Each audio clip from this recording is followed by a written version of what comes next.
अस्सलाम वालेकुम दोस्तों, कैसे हैं आप? सब ठीक ठाक हैं? उम्मीद करता हूँ आप सब खैरियत से होंगे। सो रेहान अल्लाह वाला फाउंडेशन के तवस्सुल से हम डिफरेंट गेस्ट को बुलाते हैं और उनसे उनके लाइफ एक्सपीरियंसेस के बारे में जानते हैं। तो आज हमारे साथ बहुत ही एक प्यारी और मशहूर शख्सियत मौजूद है। इनका बड़ा प्यारा सा नाम है मोहम्मद अली जिन्ना। तो आज हम बेसिकली इनसे बिज़नेस के ऊपर डिस्कशन करेंगे कि एक छोटे लेवल पे, स्मॉल लेवल पे सर्विस प्रोवाइडर का बिज़नेस कैसे स्टार्ट कर सकते हैं। सबसे पहले हम इनका इंट्रोडक्शन इनसे जानते हैं। जी सर, अपना तारुफ करवाइएगा। जी अस्सलाम वालेकुम। नाम तो आपने बता ही दिया, मोहम्मद अली जिन्ना। बड़ा आसान सा नाम है, ना भूलने वाला नाम है। और थोड़ा सा ब्रीफ बैकग्राउंड में ये है कि मेरी ताल्लुक तो मेरा भी आईटी इंडस्ट्री से ही है। और मैंने इंग्लैंड और ऑस्ट्रेलिया से थोड़ी सी क्वालिफिकेशन है मेरी। और उसके बाद 92 से मैं पाकिस्तान में हूँ बाय चॉइस। और बाय चॉइस मैंने इसलिए लफ्ज़ यूज़ किया कि जितने भी कुछ मुल्क मुझे रहने का इत्तेफाक हुआ, उसके रहने के बाद मुझे ये अंदाज़ा हुआ कि इससे अच्छा मुल्क कोई नहीं है। तो लिहाजा 92 से मैं पाकिस्तान में हूँ और आईटी इंडस्ट्री में ही हूँ। जी जनाब। सही है, माशाल्लाह, बहुत बेहतरीन अंदाज में आपने बताया अपने बारे में। सर, मेरा पहला सवाल आपसे ये है कि हमें बिज़नेस क्यों करना चाहिए? Why we need to start a business? अच्छा, एक तो सवाल ये है कि जैसे आपने सवाल किया, इससे एक सवाल ये बनता है कि बिज़नेस क्यों नहीं करना चाहिए। तो बिल्कुल बिज़नेस करना चाहिए, लेकिन इसके साथ साथ एक चीज़ ये भी है कि अगर पूरी दुनिया के लोग बिज़नेस करने लगे तो काम कौन करेगा, और अगर सब लोग काम करने लगे तो बिज़नेस कौन करेगा। तो ये थोड़ा सा ये कैच 22 है इसको समझने के लिए। तो मैं ये समझता हूँ कि जो लोग बिज़नेस कर सकते हैं वो बिज़नेस करें, और जो समझते हैं कि उन्होंने जॉब करनी है वो जॉब करें, क्योंकि ये माइंड सेट है बेसिकली। और जो आपका माइंड सेट और आपको आपकी ब्रिंगिंग हुई है कि आपने बिज़नेस करना है, तो फिर आप बिज़नेस में ही जाते हैं। अच्छा, फिर एक मखसूस तबका, बल्कि ख़ास मेजॉरिटी जो तबका जो है वो बिज़नेस नहीं करना चाहता, वो काम करना चाहता है। लेकिन मैं समझता हूँ कि अब कोविड के बाद से काफ़ी लोगों को ये एक तरह से अपने आप को एक्सप्लोर करने का मौका मिला कि हम बिज़नेस भी कर सकते हैं, हम अपना भी छोटा-सा काम भी कर सकते हैं। तो लिहाज़ा सबसे पहले तो आपको अपने आप को तैयार करना है कि आप काम करना चाहते हैं किसी के साथ या बिज़नेस करना चाहते हैं। तो जब आप वो तैयारी मुकम्मल कर लेते हैं, तो उसके बाद फिर सिलसिला आगे चलता है। जी शिराज।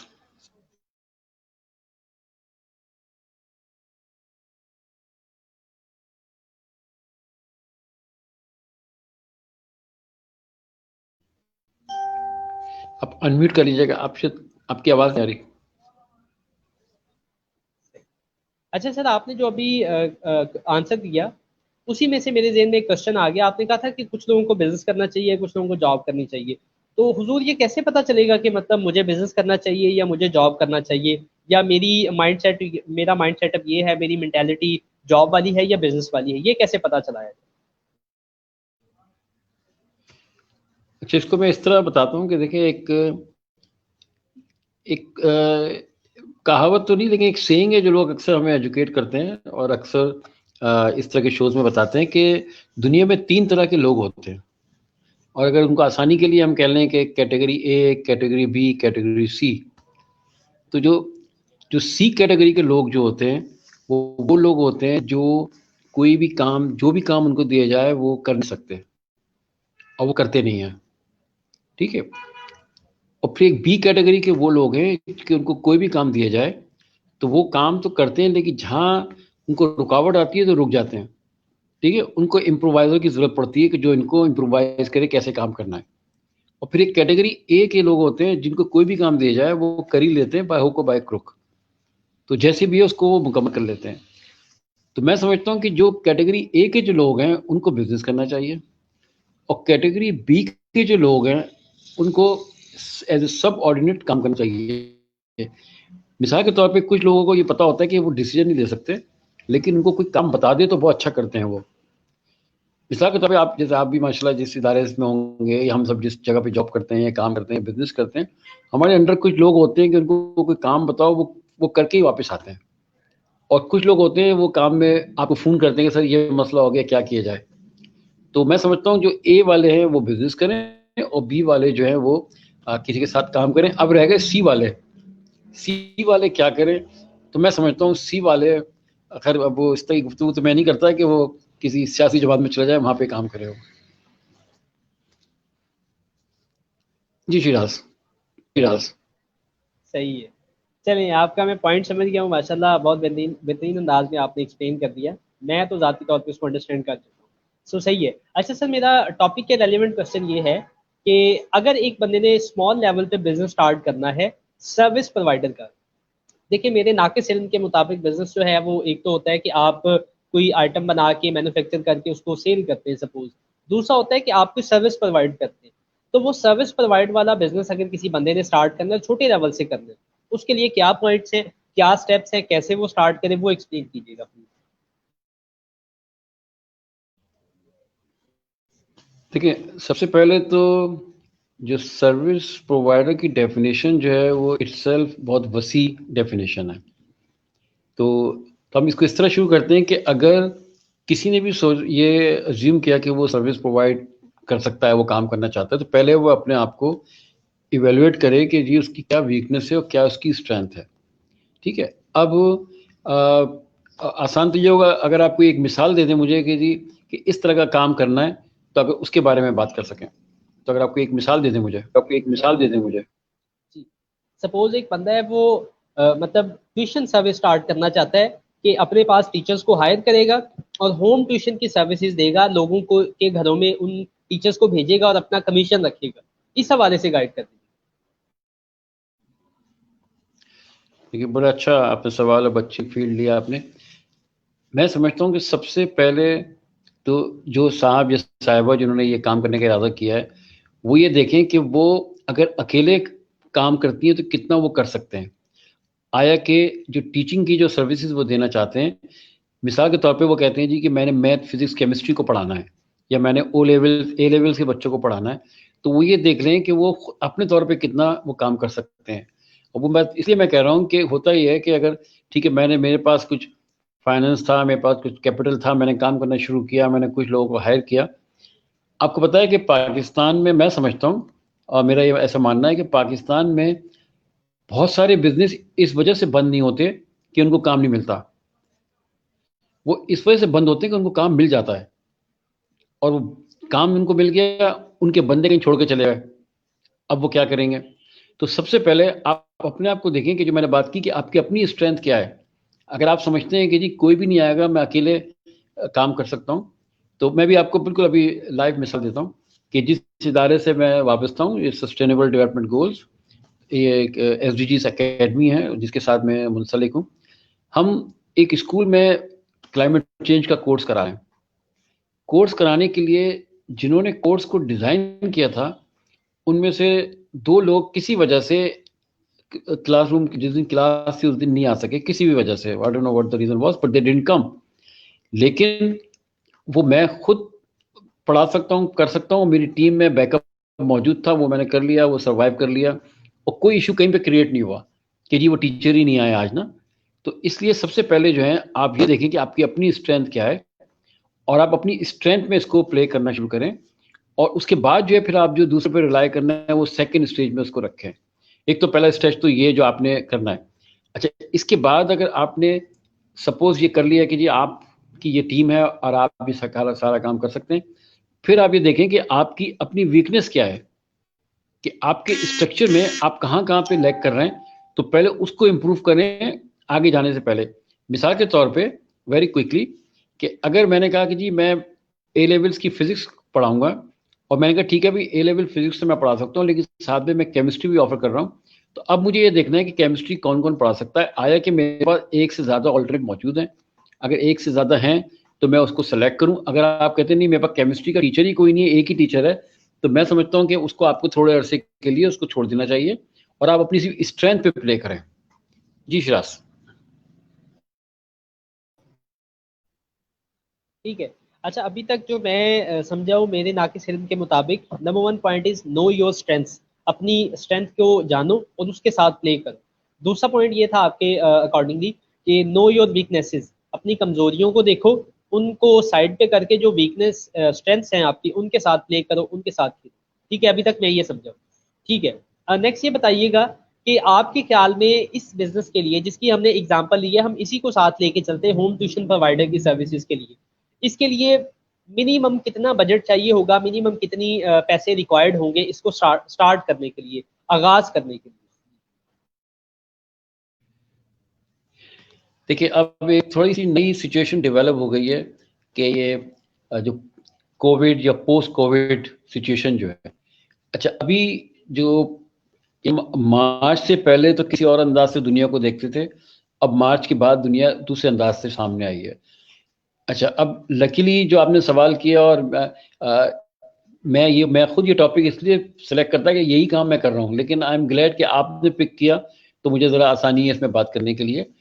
अभी हम एकेडमी, हम ट्यूशन प्रोवाइड कर रहे हैं, और अब हमें एडवांटेज ये है कि अब हमें कहीं जाने की ज़रूरत नहीं है, हम घर बैठ के ट्यूशन पढ़वा रहे हैं।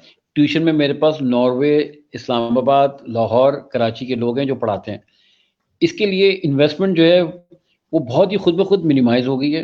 मिनिमाइज ऐसे हो गई है कि आपको अब एक टूल चाहिए। अच्छा, मेरे पास जो टूल है वो हमारा एक ओपन सोर्स मूडल का टूल बना हुआ है, जो कि LMS है, यानी कि लर्निंग मैनेजमेंट सिस्टम, और दूसरा वर्चुअल क्लासरूम। ये दो सिस्टम आपके पास होने चाहिए। यानी अब जैसे जिस पे हम बात कर रहे हैं, ये आपका वर्चुअल क्लासरूम हो गया। अब ज़ाहिर है इसकी एक अपनी स्ट्रेंथ है, लेकिन आप अगर अपने पास इसको लिख लें कि आप ओपन सोर्स सिलेक्शन प्रोडक्ट को सिलेक्ट करें, उसकी कॉस्ट बहुत कम होती है, या तो कहीं पे फ्री भी मिल जाता है लेकिन बहुत कम होती है, जिसमें वर्चुअल क्लासरूम होता है जो हम पढ़ा सकें।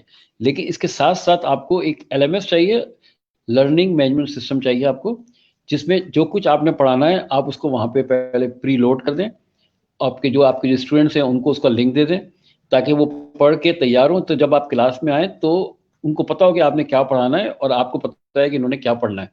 तो ये इसमें बजट का जो है ना, कैपिटल का, समझे कि मैं अगर मैं एग्जेजरेट नहीं करूं और अगर मैं बिल्कुल सही बात करूं, तो अभी हम जो बात कर रहे हैं ना वो जीरो फाइनेंस की बात कर रहे हैं।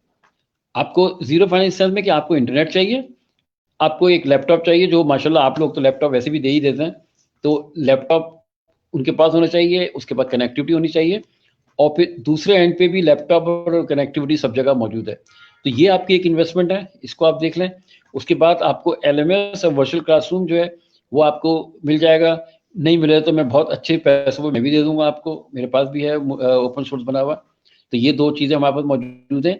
इसके साथ साथ जो कंटेंट जो है, कंटेंट भी आपको अब माशाल्लाह, ये बहुत फ़ख्र की बात है पाकिस्तान में कि माशाल्लाह आपके पास इतने सारे लोग हैं, इतने आपके पास, मतलब कोई नंबर्स तो मैं शायद नहीं दे सकता, लेकिन इतने लोग हैं कि जिनके पास कंटेंट भी है, उनके पास वो पढ़ाने के लिए तैयार भी हैं, और वो आपके पार्टनर बन के पढ़ा रहे होंगे।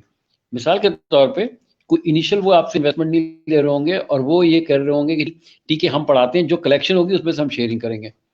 तो इसलिए आपको, मैं समझता हूँ कैपिटल पे आपको नहीं जाना चाहिए, क्योंकि आप ऑलरेडी इन्वेस्ट कर चुके हैं in terms of your knowledge और योर एक्सपर्टीज जो है। लेकिन एक आपको बात जरूर समझनी चाहिए कि सिर्फ उन्हीं सब्जेक्ट को पिक करें जो आप पढ़ा सकते हैं, जो आपको उसके बारे में आता है। जी शिराज। सही है। अच्छा, मैं आपकी ये बात और अंडरस्टैंड कर गया हूँ जो आपने अभी ऑनलाइन के हवाले से वर्किंग की, क्योंकि ऑनलाइन जो फील्ड है वो अभी जब से कोविड आया तब से बहुत ज़्यादा ग्रो कर गई। पहले अगर यहाँ पे थी तो अभी वो ऐसे राइज कर रही है, बहुत ऊपर जा रही है, और ये मज़ीद ऊपर जाएगी आने वाले दौर में। जो ऑनलाइन एकेडमी है या ऑनलाइन लर्निंग है, ये बहुत बड़ी एक इंडस्ट्री बन के उभर रही है, मज़ीद बन जाएगी। ठीक है। सो इसी कॉन्टेक्स्ट में मेरा इससे नेक्स्ट क्वेश्चन ये है कि ये तो आपने ऑनलाइन के हवाले से बता दिया। सपोज अगर हम फिजिकली मोड्स पे जाते हैं या फिजिकली मीन्स पे जाते हैं, कि जैसे सपोज मैंने एक सर्विस प्रोवाइडर की एकेडमी बनाई है, अपना एक ऑफिस बनाया है, मैं टीचर्स को हायर करता हूँ, मैं अपनी एडवर्टाइजमेंट करता हूँ ब्रोशर्स के थ्रू ऑनलाइन, या पम्फलेट के थ्रू, या अपने बैनर्स लगा के।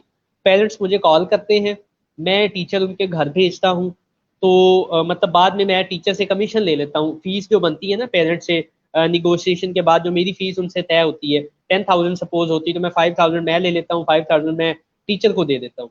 तो इस हवाले से आप बताएं कि अगर ये फिजिकली मोड्स पे, फिजिकली मीन्स पे जाके ही हम अभी भी स्टार्ट करें, तो फिर उस हवाले से आपकी क्या ओपिनियन है, वो कैसे कर सकते हैं, वो बताइए। देखिए, एक तो बड़ी जो नई नई चीज़ें जैसे वक्त के साथ साथ डेवलप होती हैं, एक तो डेवलप अब पार्टनरशिप का दौर शुरू हो गया है। अब कोविड रहे, कोविड ख़त्म हो जाए, इंशाल्लाह जल्दी ख़त्म हो जाएगा, लेकिन पार्टनरशिप का दौर अब रहेगा। तो मैं समझता हूँ कि जो साहब या साहिबा ये पढ़ाने में इंटरेस्टेड हैं, तो वो अपना ऑफिस बिल्कुल ना बनाए, उसको अपने ऑफिस की ज़रूरत नहीं है। उनको जो जगह चाहिए, अब यहाँ पे कराची शहर में या पाकिस्तान में बहुत सारी ऐसी जगह मौजूद हैं जहाँ पे आप उस जगह को हायर कर सकते हैं एज एन नीड बेसिस पे, कि जब आपको कोर्स कराना है आप उनके पास जाएं। ऐसे गुलशन में जगह मौजूद हैं, डिफेंस में, क्लिफ्टन में, पूरे कराची के अंदर मौजूद हैं, और अगर आप पाकिस्तान में, पूरे पाकिस्तान में मौजूद है। तो इसलिए जगहें अवेलेबल हैं, आप उनसे वो जगह लें और आप कोर्स अनाउंस करें, जगह को अनाउंस करें, लोग वहाँ पे आके पढ़ेंगे, आपको फीस पे करेंगे, उस फीस में से आप अपना रेंट जो है उनसे आप शेयर करें। इसके साथ साथ बहुत सारे इंस्टीट्यूट्स हैं पाकिस्तान में जो या तो खाली हैं या वो आदि बहुत उनके पास जगह अवेलेबल है, तो जगह आप उनकी हायर करें। तो मैं समझता हूँ कि इस तरह आप अपना भी खर्चा कम करेंगे और जो इंस्टीट्यूट बंद पड़े हैं या उनके पास काम नहीं है उनको भी थोड़ा सा कुछ काम मिल जाएगा। तो मैं समझता हूँ कि अभी मैं समझता हूँ किसी को हमें अब अभी मशवरा देना नहीं चाहिए कि अपना ऑफिस बनाए इनिशियली लेवल पे। हाँ, जब आप काम शुरू कर देते हैं और आपका बिजनेस चलना शुरू हो जाता है और आप समझते हैं कि नहीं अब मेरे पास इतनी क्या कहते हैं कैपिटल है कि मैं जगह भी बना सकता हूँ, फिर डेफिनेटली फिर जगह बनाए। लेकिन to start with I don't think so कि दे नीड एनी लोकेशन। सही है। चलिए, ये तो हो गया, मैं आपका पॉइंट अंडरस्टैंड कर गया हूँ। अब ये बताइएगा, सपोज आपके रेलिवेंट ये क्वेश्चन है, क्योंकि आपने पहले जिक्र किया कि आप एसडीजी जो भी आपने जिक्र किया था, सस्टेनेबल डेवलपमेंट एनर्जी गोल्स के साथ या अकेडमी के साथ अटैच है, और आप ऑनलाइन ट्यूटर्स भी प्रोवाइड करते हैं through out the world, Pakistan के अंदर भी। ये है कि अगर कोई बंदा सपोज आपके साथ अटैच होना चाहता है, सपोज वो आपके साथ पार्टनरशिप पे काम करना चाहता है, that I am a teacher, suppose that, तो मैं चाहता हूँ कि मैं मैथ्स में एक्सपर्ट हूँ, तो मैं पढ़ाना चाहता हूँ, तो आप फिर उसके साथ क्या प्रोसीजर करते हैं, कैसे उसको अपने साथ हायर करते हैं या पार्टनरशिप पे काम लेते हैं, वो एक्सप्लेन कीजिएगा प्लीज। देखिए, हम जो S D academy private limited के नाम से हमारी कंपनी है। अच्छा, इसका मैं थोड़ा सा बता दूं कि इसका हमारा जो हेड ऑफिस है वो इस्लामाबाद में है, और मैं सिंध और बलूचिस्तान को लुक आफ्टर करता हूँ, और फिर मेरे दूसरे लोग हैं जो पंजाब और केपीके को करते हैं। तो लकीली मेरे पास सिंध और बलूचिस्तान है जिसको मैं देख रहा हूँ। अच्छा, अब इसमें हमारा फार्मूला बड़ा सिंपल बना हुआ है, बड़ा सिंपल फार्मूला है, और वो ऐसा फार्मूला है कि हमें शेयर करने में भी कोई कबाहत नहीं है उसमें। फार्मूला क्या है कि एक कोर्स आप बनाते हैं, कंटेंट आप लिख के आते हैं, ठीक है, तो जो आपने कंटेंट लिखा उस कंटेंट का 10% आपको मिलता है जो भी फी कलेक्शन होती है। तो कंटेंट का 10% हो गया। इसके बाद आप उसको डिलीवर करते हैं, यानी ट्रेनर आप हैं, तो 20% आपको मिल जाता है मदिस में। तो यू गेट द 30%। तो 30% आपको कोई भी काम आता है उसकी ये फी कलेक्शन का जो है 30% आपको मिलता है। अच्छा, फिर आप जिस जगह पे आप कराते हैं इसको, जिस जगह पे आप करा रहे हैं उसका 15% हम देते हैं उस जगह की प्रीमिसेस का, इनकी रेंट की बेस में, और फिर हम 5% देते हैं अगर रिफ्रेशमेंट है, और 2% सर्टिफिकेशन। अच्छा, अब यहाँ इंपॉर्टेंट बात ये है कि आजकल के उसमें कोई साहब आके मुझसे कहते हैं कि जी मैं ये कोर्स पढ़ाऊंगा लेकिन जगह तो की जरूरत नहीं है, मैं तो अपने घर से पढ़ाऊंगा, तो वो जो 15% है वो भी मिल जाएंगे उनको, और रिफ्रेशमेंट भी कोई नहीं है तो रिफ्रेशमेंट के 5% उन्हीं को मिल जाएंगे। तो ऑल इन ऑल वो तकरीबन 40% जो है ना, वो 40-45% हमसे फी कलेक्शन का वो ले लेते हैं। तो जो भी आएगा हम इनके साथ इस तरह करने को तैयार होते हैं। कोई भी कोर्स बनाए जो हमारे, लेकिन क्योंकि हम सस्टेनेबल डेवलपमेंट गोल्स पे हैं, 1 से 17 के हमारे जो अगर आप गोल पढ़ेंगे जो 17 गोल्स हैं, तो मेरा जो जुरिडिक्शन है वो इसके गिर्द ही है। तो अगर वो प्रपोजल लाते हैं इसके हवाले से लाते हैं तो जस्ट मोर देन वेलकम।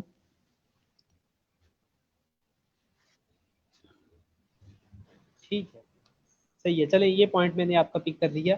अच्छा मोहम्मद अली जिन्ना साहब, सबसे किसी भी बिजनेस को चलाने के हवाले से मेरी नाकिस राय के मुताबिक या इनके मुताबिक, वो ये है कि उसकी एडवर्टाइजमेंट मतलब बहुत ज़्यादा मानी रखती है कि लोगों तक अपने मैसेज को कैसे पहुंचाया जाए। तो एडवर्टाइजमेंट के हवाले से आप क्या सजेस्ट करेंगे, कैसे इस होम ट्यूशन के बिजनेस की कैसे एडवर्टाइजमेंट की जाए लोगों तक, क्योंकि पेरेंट्स आएंगे, लोग आएंगे, बच्चे आएंगे तो ही आपका काम चलेगा। अगर स्टूडेंट नहीं है, बच्चा नहीं है तो काम नहीं चलेगा। तो ये बताइएगा कि उन तक अपना मैसेज कैसे डिलीवर करना है, अपनी काम की, अपनी एकेडमी की एडवर्टाइजमेंट कैसे करनी है, बताइएगा। देखिए, बड़ा अच्छा प्रैक्टिकल और टेक्निकल सवाल है ये। देखिए, अब यहाँ पे हमेशा से कैश 22 आ जाता है, और कैश 22 की वजह से बहुत सारे बिजनेस शुरू होते ही ख़त्म हो जाते हैं या वो फ्लरिश नहीं कर पाते, क्योंकि कैश 22 ये बनता है कि जी पैसे आएंगे तो मैं मार्केटिंग करूँगा, और मार्केटिंग, हम कहते हैं नहीं मार्केटिंग करेंगे तो बिजनेस आएगा। तो ये दोनों तरह से चलता है। तो लेकिन इसका मेरे ख्याल से होना ही क्या कहते ये चाहिए कि कैश 22 को ख़त्म ऐसे किया जाए कि आप जो भी कुछ आपने समझते हैं, आप पहले उसको डायरेक्ट फाइनल करें अपने तौर पे, और फिर उसी कोर्स को आप कुछ लोगों को बिल्कुल फ्री ऑफ कॉस्ट पढ़ाएं। ठीक है, अब ये मैं क्यों कर रहा हूँ बताता हूँ आपको कि फ्री ऑफ कॉस्ट उनको पढ़ाएं, ठीक है, ताकि आपकी एक तरह से एक्सरसाइज आपको हो जाए और आपको समझ में आ जाए क्या गलत है क्या सही है। जब ये आपका काम मुकम्मल हो जाएगा, अब आपके पास लकीली आपके पास सोशल मीडिया अवेलेबल है। अब आपको इलेक्ट्रॉनिक मीडिया पर जाने की ज़रूरत नहीं है, प्रिंट मीडिया की ज़रूरत नहीं है आपको। आपके पास बहुत कम पैसों में मार्केटिंग होती है, और बहुत कम पैसों से मुराद ये है कि आप फेसबुक में चले जाएं, आप अपने ग्रुप में इसको फ्लोट करते रहें, तो आपको काफ़ी जगहों पे इसकी मैसेज चले जाते हैं। लेकिन जब ये मैसेज आ जाए, लोग आने शुरू हो जाएं, तो फिर आप वो जो पेड सर्विसेज जो हैं, जो फेसबुक की भी हैं, लिंक्डइन की हैं, और मुख्तलिफ जो सोशल मीडिया के चैनल हैं, उनको यूज़ करके। लेकिन आप यूँ समझें, जो मैं समझता हूँ, जो तजुर्बा हमारा बड़ा कामयाब हुआ है अभी, कि हमने 25 लोगों को पढ़ाया था फ्री ऑफ कॉस्ट, और ये समझ के कि ये 25 के 25 हमारे सेल्समैन बनेंगे, क्योंकि जब वो पढ़ते हैं और आगे जाके लोगों को बताते हैं कि जी हम गए थे और बड़ा अच्छा पढ़ाया, हमें बड़ा अच्छा बताया, तो बाकी लोग भी आने की कोशिश करते हैं। तो असल में अगर आप क्वालिटी मेंटेन कर लेंगे तो आपको मार्केटिंग का बजट खुद ब खुद कम हो जाएगा। लेकिन बजट के लिए आपने ध्यान में रखें, मार्केटिंग के लिए, कि पहले जो आपने काम करना है उसको पहले आप एक ट्रायल बेस पे कराएं, फ्री ऑफ कॉस्ट पढ़ाएं, 2-4 लोग ग्रुप को निकाल के, आपको समझ में आ जाएगा कि आप अब सही इस चीज़ को लेके चल रहे हैं। फिर आप सोशल मीडिया की मार्केटिंग करें, और उसके बाद जो है फिर आप पेड सर्विसेज दें, ताकि आप पे अखराजात आपके कम से कम आप पे पड़े। जी शिराज। सही। अच्छा, मैं आपके इस पॉइंट को समझ गया हूँ, मैंने इसको नोट डाउन भी कर लिया है, ठीक है। नेक्स्ट मेरा एक सेकंड लास्ट या लास्ट क्वेश्चन समझ लिया आपसे ये है कि डिजिटल जो है मीडिया, उससे कैसे मतलब बेनिफिट लिया जा सकता है आज के दौर में, being a teacher, being a businessman, या किसी भी मतलब कह लें आप फील्ड से ताल्लुक रखते हैं, तो कैसे उसको हम फ्लोरिश कर सकते हैं, कैसे उससे मजीद बेनिफिट ले सकते हैं, वो एक्सप्लेन कीजिएगा। देखिए, वैसे तो माजरत के साथ, बल्कि बहुत बड़ी माजरत के साथ, पहले तो मैं ये कहना चाहूँगा कि जो हमारे जो एकेडेमिया के लोग जो हैं, वो एक तो दूसरों पे भरोसा करना शुरू करें, ट्रस्ट करना शुरू करें। अच्छा, ये बात मैं यूँ इसलिए कह रहा हूँ कि जो कुछ भी मटेरियल जो कुछ आपके पास है, जितना ज़्यादा आप शेयर करेंगे उतना ज़्यादा आपको उसका एक अजर मिलेगा बेसिकली। एक तो आपके जहन में ये आना चाहिए। उसके बाद डिजिटल का जो है, अब हर जगह पे डिजिटल के आप अब अवॉइड तो आप कर ही नहीं सकते। यानी अब तो ये तकरीबन 8-10 साल से मैं, हमारे जाफरी साहब हैं, उनके साथ हम ये बड़े अरसे से कोशिश करते हैं लोगों को बताने के लिए कि जी आप जो डिजिटलाइजेशन है उसकी तरफ जाएं, लेकिन लोगों ने जाने को इनकार किया हुआ था, लेकिन अब तो मजबूरन वो जा ही रहे हैं। तो टेक्नोलॉजी जो है ना, आपके आपके साथ अब हर जगह अवेलेबल है। जो मैंने अभी बात की कि एलएमएस की और वर्चुअल क्लासरूम की, चले वर्चुअल क्लासरूम अभी हम साइड में करते हैं और हम रिज्यूम करते हैं कि जी क्लासरूम अब आबाद हो गए और आपने वहाँ जाके पढ़ाना है, ठीक है, ये भी कर सकते हैं, लेकिन एलएमएस तो आपको चाहिए। You can not ignore LMS, कि आपने तमाम कंटेंट जो है वो एक जगह पे ऑर्गेनाइज किया हुआ है, लोग उसको पढ़ रहे हैं, देख रहे हैं। तो टेक्नोलॉजी हर जगह है। तो मैं समझता हूँ जो एकेडेमिया के लोग हैं, वो अपने आप को थोड़ा टेक्नोलॉजी की तरफ जाएं, उसको पहले थोड़ा समझें, उसको पढ़ने की कोशिश करें। अच्छा, ये बात मैं इसलिए कर रहा हूँ कि जो एसडीजी का जो गोल नंबर 4 है, जो क्वालिटी एजुकेशन, उस पर 2 बड़े इंपॉर्टेंट पॉइंट लिखे हुए हैं। एक लिखा हुआ है कि आपने अपना जो कुरिकुलम कब रिवाइज किया था, और दूसरा लिखा हुआ है कि आपके जो ट्रेनर्स थे उनकी ट्रेनिंग कब हुई थी। मुराद ये कि जो आज तक हमारी क्लास में विंडो डॉस पढ़ाया जाता है और विंडोज 3.1 पढ़ाया जाता है, वो ठीक है, पढ़ाने के लिए तो बहुत अच्छी बात है, लेकिन आप अगर अड़ोस पड़ोस में देखेंगे तो वो अपने 7वीं 8वीं क्लास के बच्चों को पाइथन पढ़ाते हैं, जो जिसकी ज़रूरत है इस वक्त, और ये बच्चे वहाँ से पाइथन पढ़ के निकलते हैं तो उनको जॉब मिलती है। हमारे बच्चा जब बाहर निकलता है तो उसको 3.1 और डॉस पढ़ता होता है, जिसकी कहीं पे कोई ज़रूरत नहीं है। नॉलेज के लिए तो सही है, लेकिन उस पर आप जॉब नहीं दे सकते। तो मैं समझता हूँ कि जो जो किचन वो जो एग वाली सिचुएशन जो बनी हुई है ना, उसको ख़त्म करने के लिए आपके टीचर्स को, एकेडमिया को चाहिए कि वो टेक्नोलॉजी को पढ़ें, उसको समझें, और इस बात को आप ज़हन नशीन कर लें कि इसके बगैर आपको गुजारा नहीं है, आपको हर जगह पर टेक्नोलॉजी चाहिए। जी शिरा। सही है। चले, मैं आपकी बात को अंडरस्टैंड कर गया हूँ। जितने भी हमारे नाज़रीन हमारी इस वीडियो को देखेंगे, या इसके बाद ये वीडियो इंशाल्लाह यूट्यूब के ऊपर जाएगी, वहाँ से भी जो लोग देखेंगे तो अकेडमी वालों तक भी मतलब जो है वो मैसेज डिलीवर हो जाएगा। होप सो, इंशाल्लाह हम बेहतरी की उम्मीद करते हैं। सर, लास्ट पे इस पूरी कौम के नाम एक छोटा सा पैगाम दे के अपनी बात को इख्तिताम कीजिएगा। देखिए, मेरा मैसेज एक वही है जो तकरीबन 20-25 साल से मैं सबको दे रहा हूँ और बताने की कोशिश करता हूँ कि मेरा मैसेज तो ये है कि ये आप मान लें और ये बात जान लें कि इससे अच्छा मुल्क कोई नहीं है, और इससे अच्छा शहर कोई नहीं है। जैसे कराची में है तो कराची से अच्छा शहर कोई नहीं है। जो जिस जिस जगह पे, उससे अच्छा उनकी जगह कोई और हो नहीं सकती। तो ये बात हम अच्छी तरह समझ लें पहले। दूसरी बात ये कि हमें सबसे पहले अपने आप से इंसाफ करना है। आप जब अपने आप से इंसाफ करेंगे तो आप सबसे इंसाफ करेंगे। और तीसरी बात ये कि अपनी स्ट्रेंथ को देखें, अपनी वीकनेसेस को देखें, और उसके बाद अपनी स्ट्रेंथ पे काम करें और अपनी वीकनेस को इम्प्रूव करें। तो ये मैं कहना चाहता हूँ। थैंक यू जी। चले, बहुत ज़्यादा शुक्रिया sir, thank you so much. आपने अपने वैल्यूएबल टाइम में से हमें टाइम दिया। और खुश रहें या बात रहें, खुशियाँ बांटते रहें। अल्लाह पाक आप सबको आसानियाँ अता फरमाए और आसानियाँ बांटने की तौफीक दे। Thank you so much. अस्सलाम वालेकुम। Thank you Shiraz. Thank you thank you thank you. Shiraz, खुदा थैंक हाफिज़। यू। Thank you. खुदा हाफिज़।